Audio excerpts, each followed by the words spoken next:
지난주 본문에서 예수님께서 가이사랴 빌립보 지방에 가셔서 제자들에게 물으셨습니다. 사람들이 나를 누구라 하느냐? 또 그 대답에 이어서 너희는 나를 누구라 하느냐 물으셨죠. 제자들을 대표해서 베드로가 대답했습니다. 주는 그리스도시요 살아계신 하나님의 아들이십니다. 그 답을 들으시고 예수님께서 보이신 첫 번째 반응은 복이 있다라는 말씀이었습니다. 왜냐하면 자연인으로서는 예수님께서 하나님이시라는 것, 또 구원자이신 그리스도라는 것을 스스로의 힘으로 깨달아 대답할 수 없기 때문입니다. 하나님 아버지께서 알게 해주신 것입니다. 우리도 베드로처럼 예수님께서 그리스도이시고 살아계신 하나님의 아들이시다라고 답할 수 있다면 그건 복 있는 사람입니다. 세상에서 사람들이 복이라고 말하는 많은 것이 있지만 가장 큰 복은 영원한 생명을 얻는 복입니다. 신령한 복이라고 할 수 있겠죠. 오늘은 이 베드로의 대답에 대해서 예수님께서 하신 두 번째 말씀입니다. 18절 말씀. 또 내가 내게 이르노니 너는 베드로라. 내가 이 반석 위에 내 교회를 세우리니 음부의 권세가 이기지 못하리라.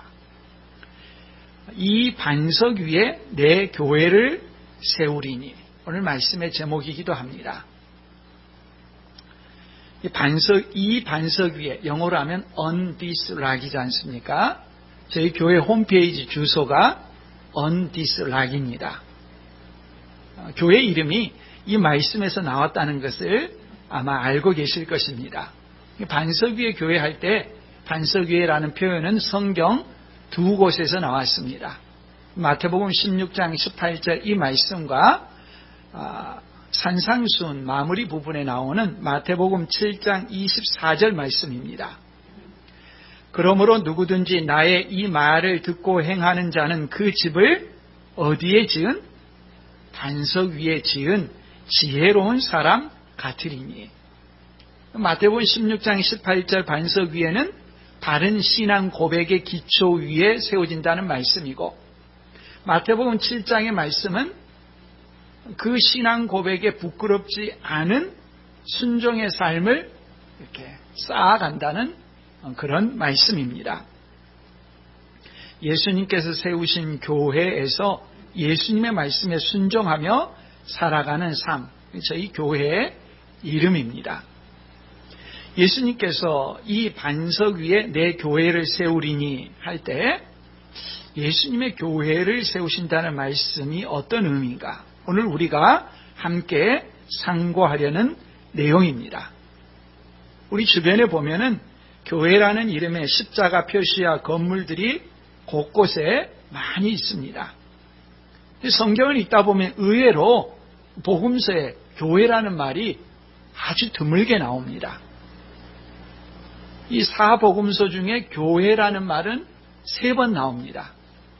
제일 처음 나온 말이 바로 오늘 우리가 읽은 마태복음 16장 18절 말씀이고, 3번 중에 2번은 마태복음 18장 17절 한 절에 2번이 나옵니다.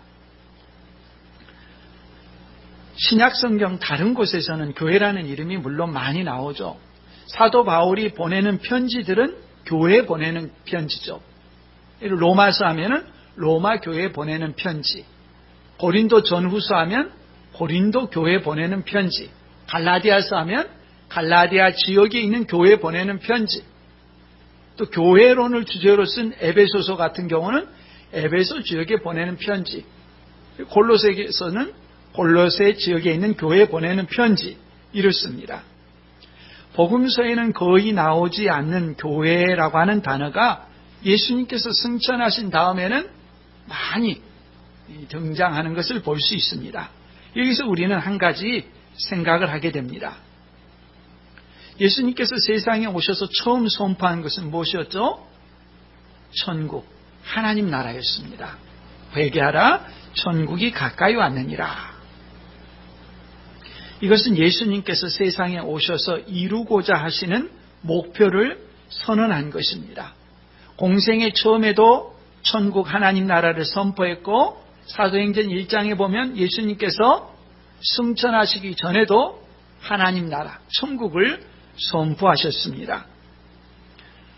그런데 하나님 나라를 선포하시고 계획하신 예수님께서 오늘 보면 베드로의 신앙 고백 다음에는 교회를 세우시겠다 이렇게 말씀합니다.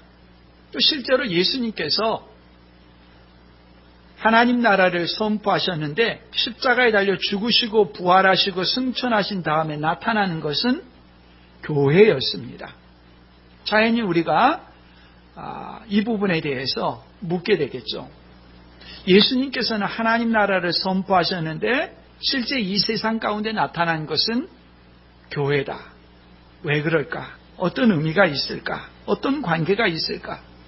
또 더 나아가서 우리가 성경을 읽게 되면 관심을 갖게 되는 것이 구약시대는 성전이었는데 신약시대는 성전 대신에 교회가 세워진 것은 아닌가? 성전은 무엇이고 교회는 무엇일까? 오늘 말씀을 통해서 우리가 하나님 나라, 그 다음에 성전, 교회, 이것이 오늘 우리에게 어떤 의미가 있는가 하는 것을 차례대로 살펴보도록 하겠습니다. 먼저 예수님께서 목표하시고 시종일관 선포하신 천국, 즉 하나님 나라는 어떤 의미가 있을까요? 예수님께서 선포하신 하나님 나라는 갑작스럽게 등장한 그런 개념이 아닙니다. 창조의 시작부터서 완성까지 지향하는 방향입니다. 세상은 의미 없이 흘러가지 않습니다. 목적 없이 흘러가는 것이 아닙니다. 세상은 하나님을 알지 못하기 때문에 역사의 시작에 대해서 우연이라고 말합니다. 과학자들이 하는 말입니다. 세상은 우연히 생겨났다고 말합니다. 그 세상이 어디를 향해서 흘러가느냐? 사람들은 말합니다. 우연이다. 어디로 갈지 알지 못한다. 그냥 세상을 살다가 즐기다가 죽으면 끝이다. 세상의 궁극적인 방향에 대해서 알지를 못합니다. 그냥 욕망이 이끄는 대로 살다가 죽을 뿐입니다. 그러나 성경은 세상의 시작과 마지막에 대해서 분명하게 말합니다. 세상을 지으신 창조주 하나님께서 의도와 목적을 가지고 세상을 지으셨고 사람들의 죄 때문에 훼손된 이 세상에 대해서 그걸 바로잡고 하나님께서 의도하시는 그 창조의 목적을 달성하고 이루시겠다. 이렇게 말씀합니다. 세상의 궁극적 방향을 인도하시는 하나님은 역사의 주관자가 되십니다. 예수님은 공생의 처음에도 공생애를 마치시고 승천하시기 전에도 하나님 나라를 선포했습니다. 다른 말로 하면 창조의 시작에서 하나님께서는 하나님 나라를 이 세상 가운데 세우실 것을 의도하셨고 세상의 마지막에도 하나님께서는 이 하나님 나라를 궁극적으로 세우고 완성해서 이 세상 나라를 이끌어 가시겠다는 말씀입니다. 그러면 하나님 나라는 뭐냐? 하나님 나라의 핵심 개념은 제가 여러 번 말씀드렸는데요. 하나님 나라는 뭡니까? 하나님께서 다스리신다. 하나님께서 통치하신다입니다. 가장 핵심 개념입니다. 하나님 나라의 핵심은 하나님의 주권입니다. 사람들이 예수님을 믿고 구원을 받는 것, 이것이 전부인 것처럼 생각하지만요. 이건 큰 그림의 한 퍼즐 조각에 불과한 것입니다. 하나님의 큰 그림을 우리가 볼 수 있어야 됩니다. 에베소서는 교회를 주제로 쓴 서신입니다. 이 에베소서, 교회론을 다스리는 에베소서의 주제 성구는 에베소서 1장 10절 말씀입니다. 하나님의 계획과 의도가 나옵니다. 에베소서 1장 10절 말씀에 보면 하늘에 있는 것이나 땅에 있는 것이 다 그리스도 안에서 통일되게 하려 하심이라 했습니다. 하나님의 계획입니다. 예수 그리스도 안에서 온 세상, 하늘에 있는 것이나 땅에 있는 것이 다 하나 되게 하는 것. 하나님께서 통치하시는 그 세상의 모습을 의도하고 계획하고 흘러가는 것입니다. 인류 역사는 창세기의 에덴 동산에서 시작해서 요한계시록의 새 예루살렘으로 향합니다. 오늘 장로님께서 기도하신 내용 중에 말씀하신 그 내용은 새 예루살렘의 한 모습입니다. 창세기의 에덴 동산은 하나님 나라의 축소판입니다. 요한계시록 21, 22장 마지막 두 장은 이 에덴 동산에 설명된 것들을 빌려서 그 용어로 세상이 완성될 때 어떤 모습이 될 것인가 하는 것을 보여주는 것입니다. 창세기 에덴 동산은 하나님께서 주권자로 다스리시는 모습입니다. 그리고 영토 땅은 에덴 동산이죠. 그 땅의 백성은 아담과 하와입니다. 에덴 동산에서 하나님께서는 인류의 조상 아담과 하와와 교제하셨습니다. 아담과 하와를 억누르는 것이 아니라 그들에게 풍성한 삶을 주셨습니다. 아담과 하와가 하나님과의 교제를 누리며 지속적으로 풍성한 삶을 누리는 길은 하나님께 순종하는 것입니다. 이 순종이라는 것은 억압이 아닙니다. 하나님과 교제를 누리는 것은 하나님은 창조주이시고 사람은 피조물이라는 이 변하지 않는 관계 속에서 하나님의 말씀에 순종하며 살 때에 그 삶이 복됩니다. 근데 하나님께서 아담과 하와 그 땅의 백성에게 요구하신 것은 하나밖에 없었습니다. 뭐였습니까? 선악과를 먹지 말라는 것입니다. 그리고 그들이 그 땅에서 자유롭게 누리고 즐기고 살아갈 수 있었습니다. 그러나 하나님과의 교제는 오래가지 못했습니다. 하나님과 하와가 그 하나밖에 없는 법, 선악과를 먹지 말라는 법에 불순종했기 때문입니다. 에덴 동산에 죄가 들어왔고 하나님은 거룩하신 분이기 때문에 죄와 함께 있을 수 없는 분입니다. 그래서 에덴 동산에서 아담과 하와가 쫓겨나게 됩니다. 죄 때문에 하나님과 교제가 막혔습니다. 하나님은 창조주시고 영원한 생명을 가지신 분이기 때문에 하나님과 교제하게 되면 이 하나님께서 영원한 생명을 우리에게 주십니다. 하나님과 교제하지 못한다는 것은 그 관계가 막혀진 것이고 죄의 형벌로서 하나님이 주신 영원한 생명을 누리지 못하는 것입니다. 죄가 들어올 때 어떤 모습이 되는가 하는 것을 창세기 에덴 동산 이후에 보여주고 있습니다. 아담의 자녀에게서 급속도로 죄가 발전합니다. 아담의 두 아들 가운데 가인이 아벨을 죽였습니다. 얼마 지나지 않아 노아 시대에는 온 세상을 물로 심판해야 될 만큼 죄가 보편적이었습니다. 하나님께서 막지 않으시면 죄가 얼마나 급속도로 퍼지고 그 죄의 정도가 강한가 하는 것을 보여주신 것이죠. 이제 풀어놓으신 것과 같죠.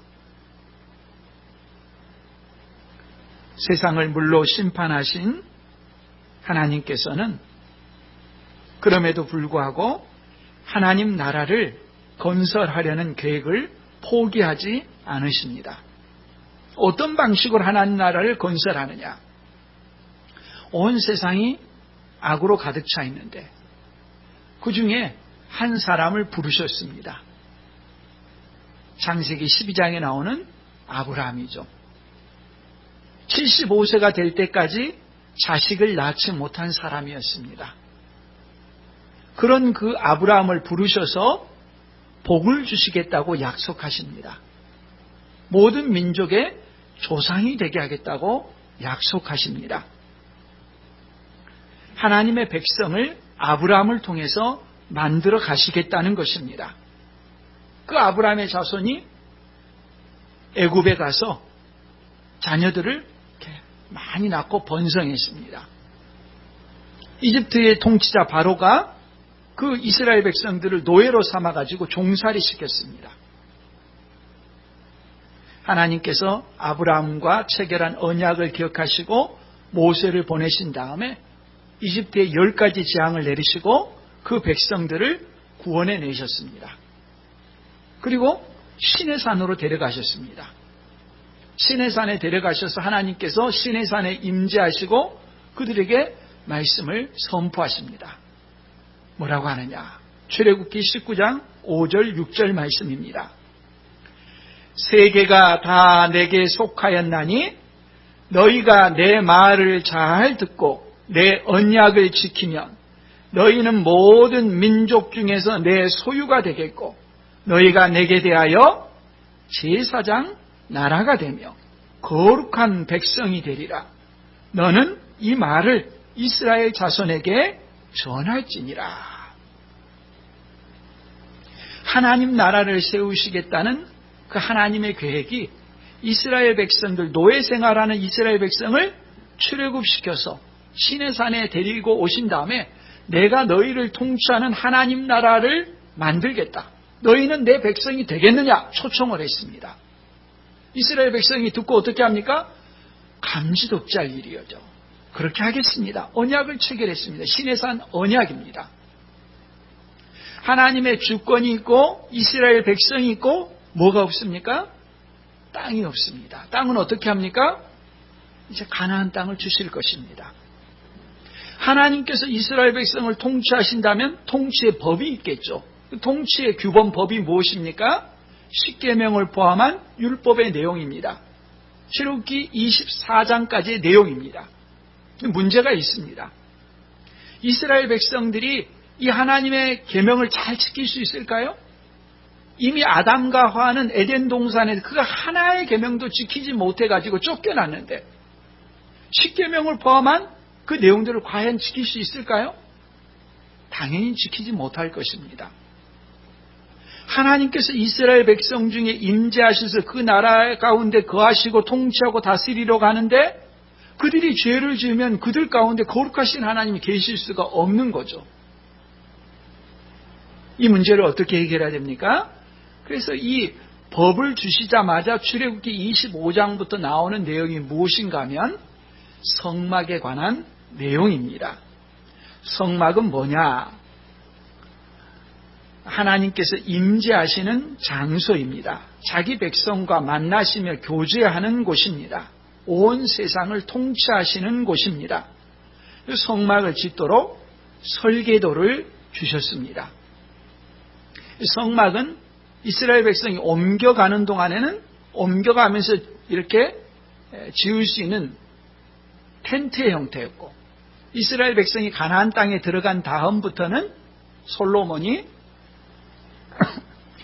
성전을 건설했죠. 이 성막에 들어가게 되면 제일 먼저 대하는 것이 있습니다. 뭡니까? 번제단이죠.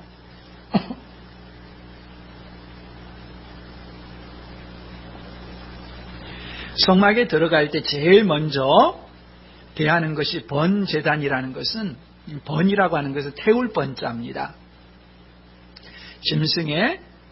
짐승을 제물로 잡아서 완전히 태우는 것.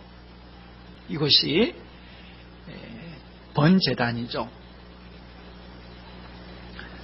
죄를 씻지 않으면 하나님께 나아갈 수 없다는 것을 가르쳐 주는 것이 번제단이죠. 이 제단도 성막은 예수님의 모형입니다. 죄를 지을 때마다 성막에 나가서 제물을 드리는 것입니다. 거룩하신 하나님과의 교제를 계속하려면 우리 죄 문제가 처리해야 된다. 이걸 가르쳐 주는 거죠.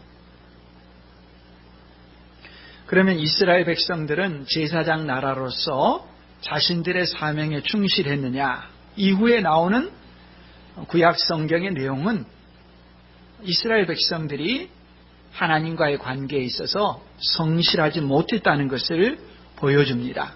십계명의 핵심이 제1계명인데 하나님을 첫자리에 모시고 섬기는 것인데 이스라엘 백성들은 하나님을 섬기는 것보다 우상을 섬겼습니다.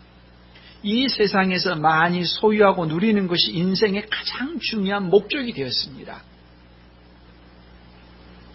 결국 하나님을 믿고 순종하는 그와 같은 삶 대신에 우상을 선택한 이스라엘 백성들, 그 이스라엘 나라가 망하게 되죠.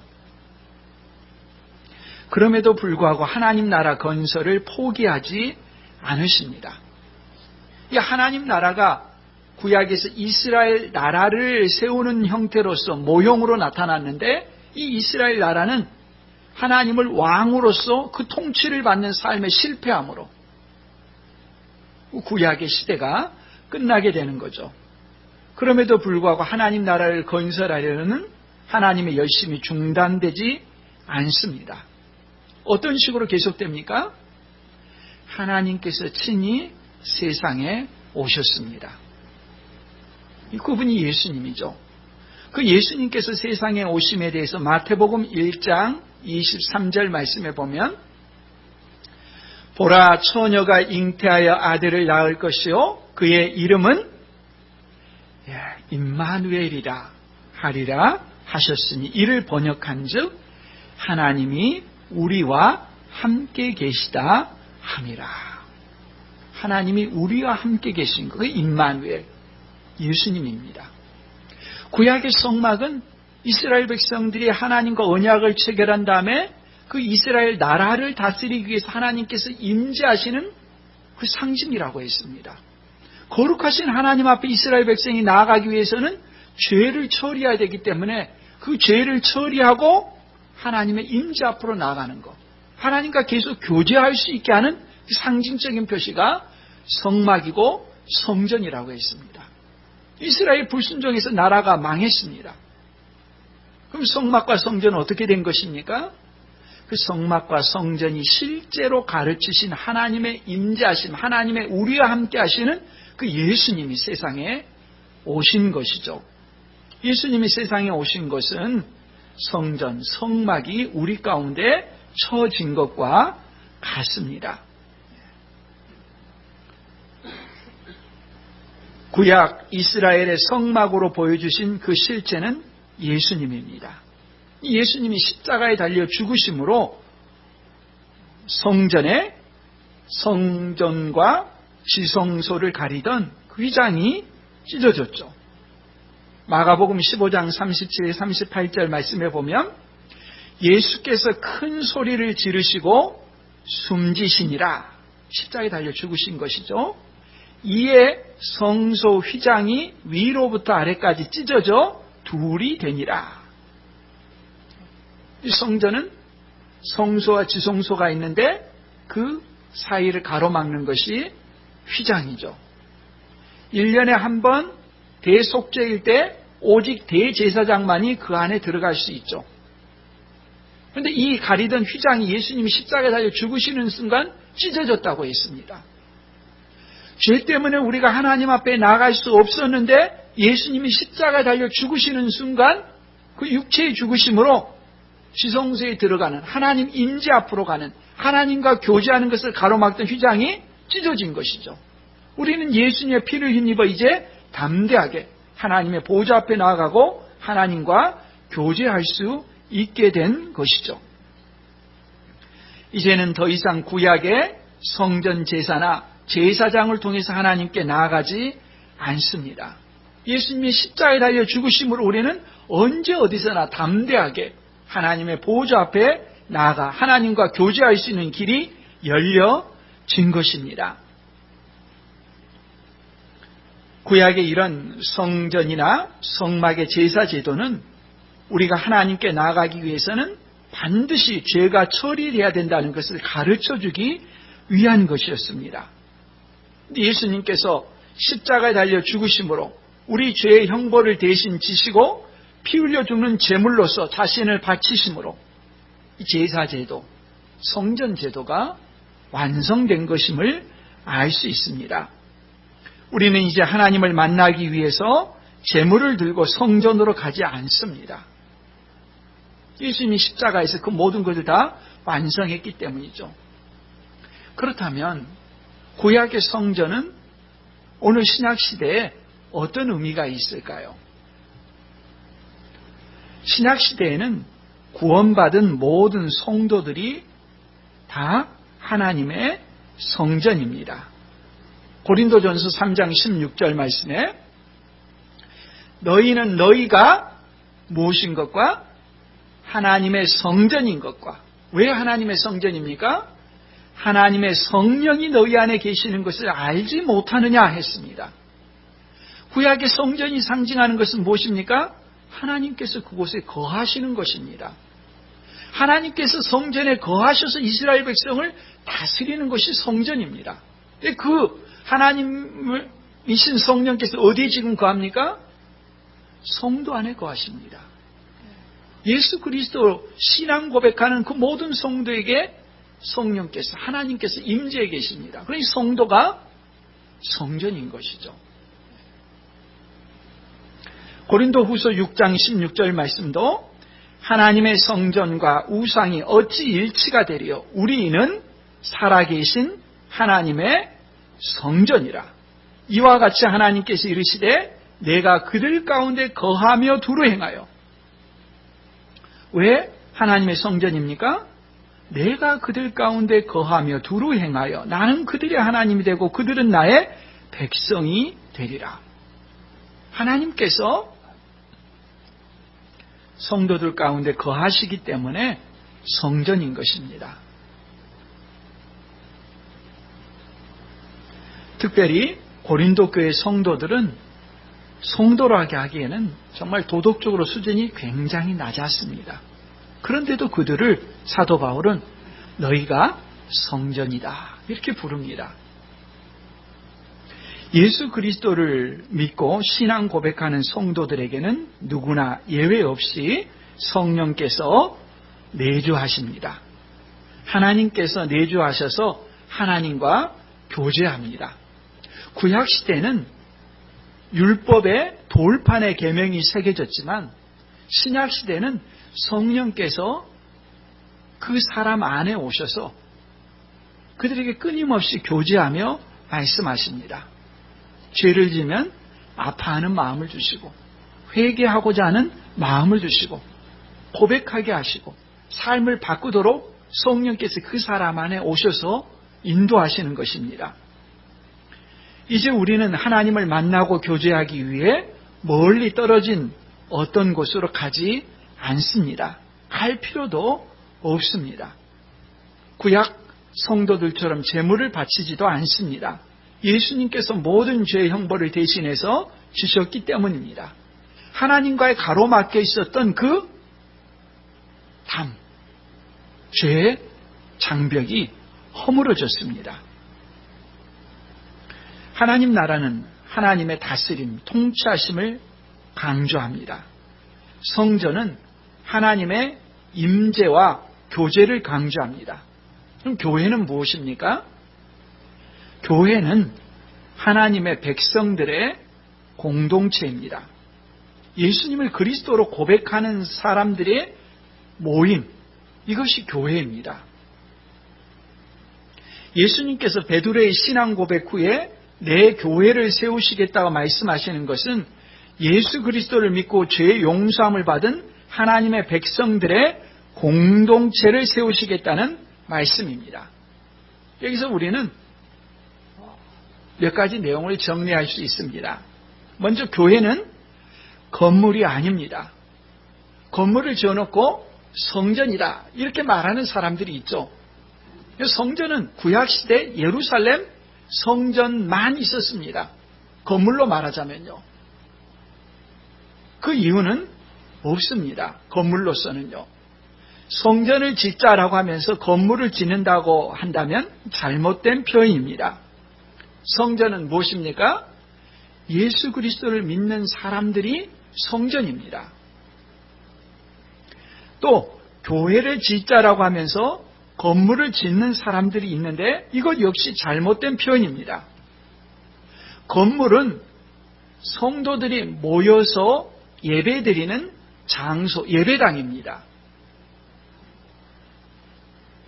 신약시대 성전이란 하나님께서 임재하신 하나님의 백성들입니다. 그럼 우리가 성전이고 우리가 교회입니다. 구약 이스라엘 민족으로 이루어진 나라가 아니라 신약시대 예수 그리스도를 믿는 하나님의 자녀들의 모임이 교회인 것입니다. 사도 베드로가 편지를 하면서 베드로전서 2장 9절 말씀에 보면 이 출애굽기 19장 말씀을 받아서 이렇게 표현하죠. 그러나 너희는 택하신 족속이요 왕 같은 제사장들이요 거룩한 나라요 그의 소유가 된 백성이니. 구약시대 이스라엘이라는 나라에 주었던 그 모든 칭호들을 신약시대 그리스도인 교회 성도에게 주고 있습니다. 성도들이, 그리스도인들이 하나님의 성전이 하나님의 통치를 받는 하나님 나라의 백성들인 것이죠. 예수님께서 18절에 너는 베드로라 내가 이 반석 위에 내 교회를 세우리니 라고 말씀하셨습니다. 학자들은 예수님 당시의 공용어가 아람어라고 합니다. 아람어, 아람이란 말 시리아라는 의미죠. 근데 아람어로 베드로는 게바입니다. 반석이라는 단어도 아람어로는 게바입니다. 그러니까 이 말씀을, 이 18절 말씀을 아람어로 말했다면은 너는 게바라. 내가 이 게바 위에 내 교회를 세우리니. 이런 말씀이 되겠죠. 이 말씀을 놓고 교회는 굉장히 심한 지금까지 일치되지 않는 성경 해석을 해오고 있습니다. 특별히 천주교는 이 말씀을 금과 옥조로 삼고 있습니다. 게바 위에, 반석 위에 교회를 세우시겠다고 했으니까 일대 교황이 베드로고 그 베드로에 이어서 계속해서 지금까지 교황이 내려오고 있다. 그런 주장을 하고 있죠. 게바 위에 교회를 세운다는 말씀은 맞지만 이후에 그 사도권이 계속해서 내려오고 있다. 교황이 계승되고 있다는 것은 지나친 해석이죠.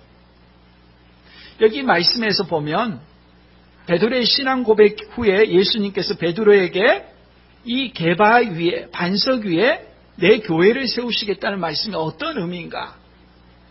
예수님께서 지금 베드로에게 권한을 주고 있습니다. 어떤 권한을 주고 있느냐? 교회가 세워질 때마다 그 자리에 베드로가 있게 하는 그 권한을 주신 것입니다. 그건 분명한 사도행전에 보면 사실입니다. 복음이 확장되어 새로운 공동체가 세워질 때 베드로는 꼭 그 자리에 증인으로 있었습니다. 베드로에게 주신 복이죠. 어떻게 알 수 있느냐? 성경에 보면요, 이 베드로를 부를 때 누구의 아들 베드로라고 하는 식으로 부르는 경우가 있습니다. 누구의 아들 시몬. 근데 이 경우마다 다 중요한 경우들입니다. 맨 먼저 요한복음 1장 42절에 보면 이 베드로가 소명을 받는 장면입니다. 데리고 예수께로 오니 예수께서 보시고 이르시되 내가 요한의 아들 시몬이니 장차 게바라 하리라 하시니 게바는 번역하면 베드로라. 게바는 아람어고 베드로는 그리스어입니다. 요한의 아들 시몬 이렇게 불렸을 처음 불리는 이 자리는 베드로가 예수님께 부름을 받는 자리죠. 요한복음 맨 마지막 요한복음 21장 15절에서 17절에 보면 베드로가 예수님을 부인한 다음에 예수님을 부인했으니까 그가 예수님과 관계가 단절되느냐? 그렇지 않고 그를 다시 부르시고 사명을 주시는 장면이죠. 그들이 조밥 먹은 후에 예수께서 시몬 베드로에게 이르시되 요한의 아들 시몬아 네가 이 사람들보다 나를 더 사랑하느냐? 16절에 또 두 번째 이르시되 요한의 아들 시몬아 네가 나를 사랑하느냐 하시니 17절에 세 번째 이르시되 요한의 아들 시몬아 내가 나를 사랑하느냐 하시니 하시면서 그를 다시 부르실 때 누구누구의 아들 시몬아 이렇게 부르시는 것을 볼 수 있습니다. 오늘 본문 신앙 고백에서도 보면은 예수님께서 17절에 보면 예수께서 대답하여 이르시되 바요나 시몬아 이렇게 부르십니다. 이 바는 아람어로 아들이라는 뜻입니다. 바요나니까 요나의 아들 시몬아 이렇게 부르는 것이죠. 요한복음에는 요한의 아들 시몬아 했는데 마태복음에는 요나의 아들 시몬아. 아버지가 두 명인가? 그렇지는 않겠죠. 같은 말의 어떤 약칭일 수가 있겠죠. 요한의 아들 시몬아, 요나의 아들 시몬아라고 부르시면서 역시 이 본문도 굉장히 중요한 내용을 말씀하시는 것입니다. 바요나 시몬아 하면서 베드로에게 주시는 특별한 복이 무엇인가 하면은 교회가 세워질 때 그 자리에 역사적인 증인으로서 베드로가 있게 하시겠다는 말씀입니다.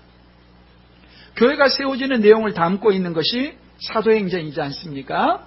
사도행전의 주제는 사도행전 1장 8절 말씀이죠. 오직 성령이 너희에게 임하시면 너희가 권능을 받고 맨 처음에 예루살렘과 온 유대와 두 번째 사마리아와 세 번째 땅끝까지 이르러 내 증인이 되리라 하시니라. 맨 처음에 예루살렘과 온 유대에 교회가 세워지는 장면은 어떤 내용입니까? 사도행전 2장에 보면은 예수님께서 승천하신 다음에 마가의 다락방에 사도들이 모여서 열심히 기도했습니다. 오순절 날이 이르자 성령께서 그들에게 임하셨습니다. 신약 교회가 출범한 것이죠. 오순절에 신약 교회가 출범할 때 베드로가 일어나셔서 사람들이 낮술에 취했다고 말하는 그 예루살렘의 사람들에게 구약에 약속한 성령을 보내주시고 교회가 출범되었다고 회개하고 주 예수를 믿으라고 복음을 전파했죠. 사도행전 1장 8절에 나오는 그 말씀 가운데 예루살렘과 온 유대 교회가 세워지는 장면입니다. 두 번째, 그럼 사마리아 교회는 언제 세워지느냐? 사도행전 8장입니다. 그 앞서 사도행전 7장에 보면 7 집사 중에 한 사람인 스데반이 박해를 받고 돌로 쳐서 죽임을 당하죠. 그 박해를 받자 집사들이 각처에 흩어집니다. 그 중에 빌립은 사마리아로 갔습니다. 사마리아는 유대 사람들과 원수지간입니다. 그 길도 지나가지 않고 우회할 만큼 서로 간에 상극인 관계였죠. 도저히 하나 될 수 없는 곳이었는데 빌립이 가서 복음을 전하자 그들이 마음을 열고 예수님을 받아들였습니다. 예수님을 받아들였다고 해서 교회가 그냥 세워진 거냐? 그게 아닙니다. 예루살렘에서 베드로와 요한을 보내서 그 사실을 확인하게 했습니다. 사도행전 8장 14절부터 17절 말씀에 보면 예루살렘에 있는 사도들이 사마리아도 하나님의 말씀을 받았다함을 듣고 베드로와 요한을 보내매 그들이 내려가서 그들을 위하여 성령 받기를 기도하니 이는 아직 한 사람에게도 성령 내리신 일이 없고 오직 주 예수의 이름으로 세례만 받을 뿐이더라. 이에 두 사도가 그들에게 안수하며 성령을 받는지라. 성령을 받는지라는 말은 무슨 말입니까? 사마리아에도 교회가 출범했다는 말입니다. 그 역사의 증인자로서 하나님께서 이 베드로를 삼으셨던 것입니다. 사도행전 1장 8절 말씀 가운데 예루살렘과 온 유대, 그 다음에 사마리아 됐습니다. 마지막 세 번째는 뭡니까? 땅끝입니다. 땅끝은 이방인이죠. 이방인에게 복음이 전하는 것은 어디에 나타나느냐? 사도행전 10장에 나타납니다. 고넬료라고 하는 로마인 백부장에게 하나님께서 천사를 보내셔서 말씀하십니다. 저 요바에 있는 시몬이라는 사람에게 가서 청해라. 근데 그래서 고넬료가 사람을 보내서 베드로를 청하려고 하는데 베드로도 기도를 하다가 잠이 들었는데 환상을 봤습니다. 하늘에서 보자기가 내려오는 것입니다. 보자기에는 구약시대에 먹지 말라고 하는 그런 동물들이 가득해 있습니다. 근데 음성이 들려서 말하기를 그 보자기에 부정한 동물들을 먹으라는 거예요. 베드로가 나는 이런 것들을 먹어오지 않았다고, 먹지 않겠다고 합니다. 같은 보자기가 3번이나 그에게 내려오고 계속 먹으라고 말이 왔었죠. 무슨 뜻일까 생각할 때 바로 고넬료가 보냈던 사람들이 당도해가지고 이 차에서 왔습니다. 베드로에게 가라 이런 말씀이 임하죠. 그 꿈이 무슨 뜻인가 생각하고 있었는데 바로 그 꿈이 그런 의미였죠. 구약의 율법의 기초에서 이방인들과 관계가 단절되어지고 구약의 정결 예식을 따라서 사고 형식이 그렇게 규정되어 있던 베드로에게 이제는 그런 것이 다 그리스도 안에서 해소되었다고. 고넬료에게 갔습니다. 가서 복음을 전하는데 어떤 일이 일어났느냐. 사도행전 10장 44, 45절 말씀에 보면 베드로가 이 말을 할 때에 성령이 말씀 듣는 모든 사람에게 내려오시니 베드로와 함께 온 할례 받은 신자들이 그 다음 뭡니까? 이방인들에게도 성령 부어주심으로 말미암아 놀라니. 사도행전 1장 8절에 말한 예루살렘과 온 유대와 사마리아와 땅끝, 이 땅끝이 상징하는 이방인 고넬료에게 성령이 임했습니다. 성령이 임했다는 것은 단지 성령이 임했다는 것을 의미하는 것이 아니라 예루살렘 교회가 세워지듯이 사마리아 교회가 세워지듯이 이방인에게도 교회가 세워졌다는 것입니다. 똑같은 역사적인 현장 가운데 하나님께서는 그 증인으로 베드로를 삼으셨던 것이죠. 베드로 위에 교회를 세우시겠다. 바로 그런 의미입니다. 베드로의 사명은 거기까지입니다. 그리고 그는 역사의 무대에서 사라지게 되겠죠. 그 베드로의 뒤를 이어서 계속해서 교황이 온다고 하는 것은 그들이 무슨 교회를 세웁니까? 이미 교회는 사도행전 1장 8절 말씀의 기초에서 다 세워졌습니다. 예루살렘과 온 유대와 사마리아와 땅끝까지 사람들의 그 간격을 세웠던 그 장벽들이 다 무너진 것이죠. 주님이 세우신 교회는 세상 어떤 단체나 기관이나 조직과 다릅니다. 예수님은 내 교회를 세우시겠다고 분명히 교회의 주인이 예수님이신 것을 말씀합니다. 음부의 권세가 이기지 못한다고 하셨습니다. 교회는 예수님께서 피로 값주고 사신 백성들의 공동체입니다. 주님이 다시 오실 때까지 교회는 존속되는 것입니다.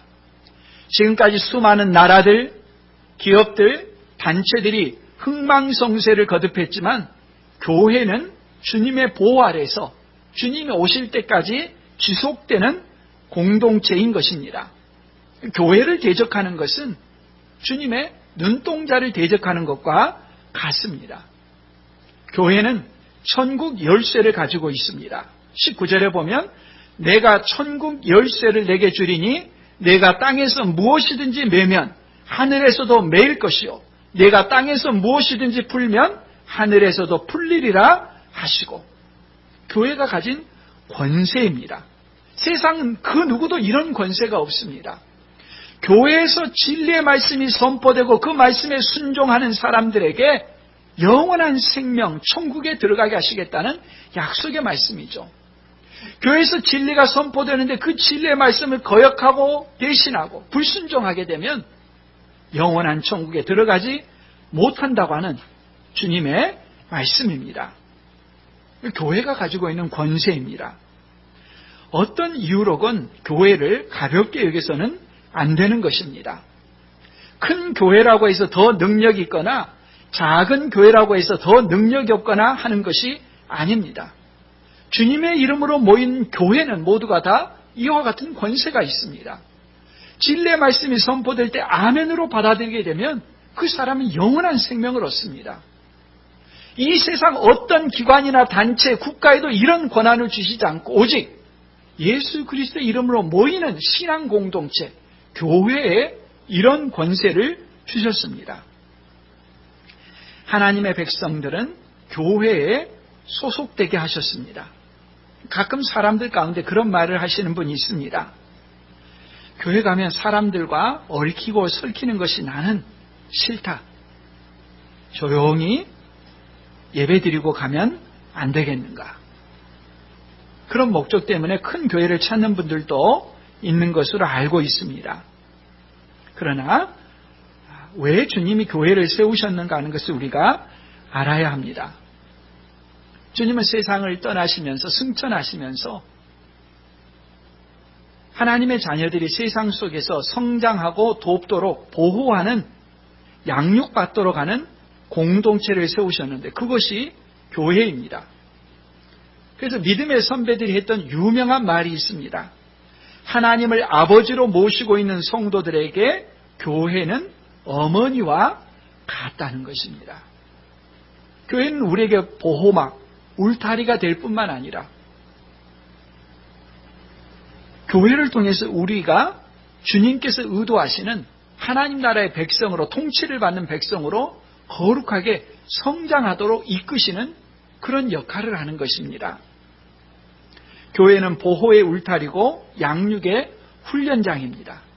물론 교회는 하는 기능들이 있습니다. 예를 들어 전도를 하거나 선교를 하거나 봉사를 하거나 교회의 사명이죠. 근데 그것보다 더 중요한 것이 있습니다. 그게 뭐냐? 주님이 부르실 때까지 이 세상에서 거룩함을 연단하는 곳입니다. 교회에서 그 사람의 기질, 성품, 하나님의 자녀답지 못한 모습들이 꺾이도록 하는 것입니다. 부딪혀서 꺾여서 거룩함을 훈련받는 장소, 그 교회입니다. 부딪히는 것을 꺼려하게 되면 거룩함의 성장이 이루어지지 않습니다. 교회와 관련된 가장 중요한 말씀 가운데 하나가 에베소서 4장 15, 16절 말씀입니다. 오직 사랑 안에서 참된 것을 하여 범사에 그에게까지 자랄지라. 그는 누구냐? 그는 머리니 곧 그리스도라.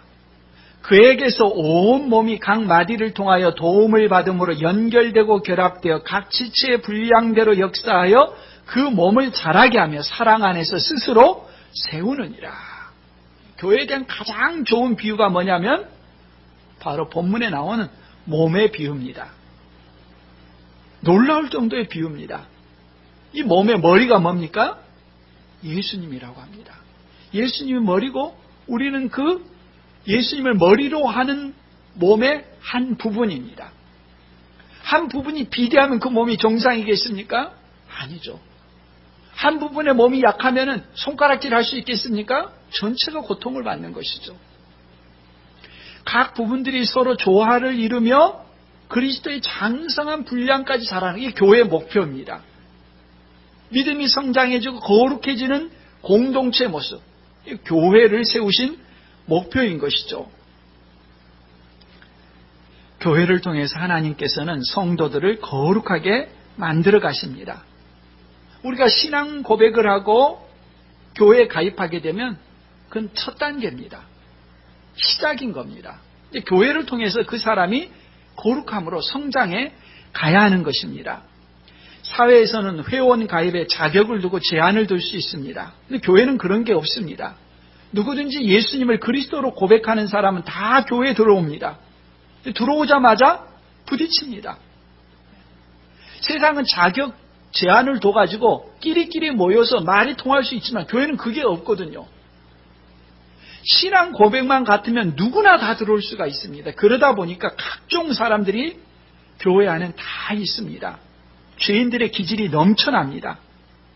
그래서 교회는 죄인들의 공동체인데 이 거룩함에 이르는 과정을 교회 속에서 터득하고 배워야 됩니다.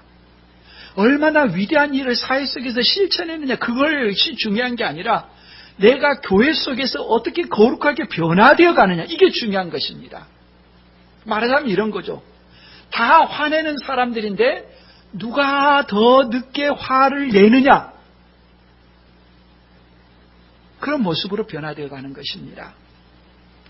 다 비판 잘하는 사람들인데 누가 더 늦게 비판하느냐, 그런 것입니다. 완성된 인격의 사람인 것이 아니라 우리가 변화되어 가도록 그렇게 이끌어 가시는 것입니다. 세상 사람과 다를 바가 없는 사람들인데 다 견디기 힘들고 피하고 싶어 하는데 누가 더 늦게까지 견디느냐. 교회의 성도들을 그렇게 변화시켜 갑니다. 근데 그 변화의 지점이 정말 늦죠. 거의 죽기 직전에 깨닫게 되죠. 지루한 과정입니다. 사람들은 교회를 손가락질하면서 교회가 왜 저러느냐, 교회 다닌다면서 그 사람 행실이 왜 그러느냐. 원래 그렇습니다. 대단한 사람들이 아니에요. 완성된 사람을 기대해서는 안 됩니다. 다 비슷합니다. 오래 걸려요. 그것이 싫다고 해서 뛰쳐나가면 보호막을 스스로 그냥 해제하는 것입니다. 사탄의 노력질의 대상이 되는 거예요. 연약해 보여도 교회는 울타리고 보호막 가운데 있는 것입니다. 그 속에서 주님께서 머리가 되셔서 각종 양분을 공급하시고 지혜를 주시고 이끌어 가시는 것입니다. 교회는 하나님의 백성들의 공동체입니다. 하나님께서 임재하십니다. 교회는 하나님 나라의 그 통치를 보여주는 것입니다. 교회는 인종이나 성별이나 사회적 신분이나 학벌이나 그런 장벽이 없습니다. 사도 바울이 로마 교회에 보내는 편지 마지막 장 16장에 보게 되면 그 수신자들이 나옵니다. 유대인, 이방인, 종, 주인, 남자, 여자, 다양한 출신이 섞여 있습니다. 당대의 문화에서 충격입니다. 이런 공동체, 뒤섞인 공동체가 없거든요. 왕족도 있고 노예도 있고 남자도 있고 여자도 있고 배운 사람도 있고 전혀 배우지 않은 사람도 있고 막대 먹은 사람도 있고 그런 사람들이 뒤섞여 있는 이런 것을 보면서 경악하게 되죠. 이런 공동체가 어디에 있느냐? 하나님의 비전입니다. 예수 그리스도를 믿기만 하면 그 사람들로 다 그냥 모여진 그런 공동체, 사람들이 상상도 하지 못한 그런 공동체를 세상 가운데 출범시키겠다는 것입니다. 이 나라가 확장된 것이 하나님 나라입니다. 그리스도 안에서 하나 되는 모습, 세상이 주목하는 그런 교회를 우리 가운데 꿈꾸시고 출현시키시는 것입니다. 교회 구성원의 공통점은 하나밖에 없습니다. 예수 그리스도를 믿고 하나님의 자녀가 된 사람들, 예수님을 그리스도 하나님의 아들로 고백한 신앙 고백, 이것 하나의 공통점이 없는 거예요. 그러니 얼마나 다양하겠습니까? 불완전하겠습니까? 부족하겠습니까? 도저히 하나 될 수 없는 사람들, 그 사람들이 사랑으로 하나 되는 모습, 그것이 교회의 영광입니다. 도저히 하나 될 수 없는 사람들이 그리스도 안에서 서로 양보하고 사랑하고 섬기고 돌보는 것, 그렇게 해서 인생의 상처가 싸매어지고 고통받는 연약한 사람들이 치유를 받고 그리스도의 사랑으로 행복을 누리는 것, 주님이 꿈꾸는 공동체의 모습입니다. 교회의 영광입니다. 그걸 꿈꿔야 되는 것이지 사회 상류층만 모이는 그런 공동체 모습, 그러면서 자신들이 많은 어떤 위대한 일을 하는 사람들의 모임인 것처럼 그렇게 주장하고 있다면 그건 그리스도의 영광을 훼손하는 것입니다. 내가 교회에 들어가는 것이 진입장벽이 높다, 여기에는 내가 합류할 수 없겠다라고 생각이 든다면 교회의 영광을 훼손하는 것입니다. 교회는 누구나 와야 되고 그 누구나 속에 아무런 제한이 없어야 되고 주님의 사랑으로 치유와 회복이 이루어질 때 하나님의 통치가 임하는, 하나님 나라가 가시적으로 임하는 교회의 모습이 되는 것입니다. 학생들은 좋은 대학에 들어가려 하고 졸업생들은 좋은 직장에 들어가려고 합니다. 성공한 사람들의 클럽이나 모임에 들어가려고 사람들이 노력합니다. 그러나 그런 어떤 단체와도 비교할 수 없는 것이 교회입니다. 교회는 여러 부류의 사람들이 들어옵니다. 범죄자도 있고 마약 복용자도 있고 동성애자도 있고 고아도 있고 노숙자도 있습니다. 뿐만 아니라 학식 있는 사람도 있고 부유한 사람도 있고 교양 있는 사람도 있고 좋은 가문의 사람들도 있습니다. 그러나 어떤 장벽도 없이 그리스도 안에서, 교회 안에서 하나 되는 것, 이것이 주님이 꿈꾸는 교회 모습이고 이걸 만들어 가시겠다는 것이 하나님의 뜻입니다.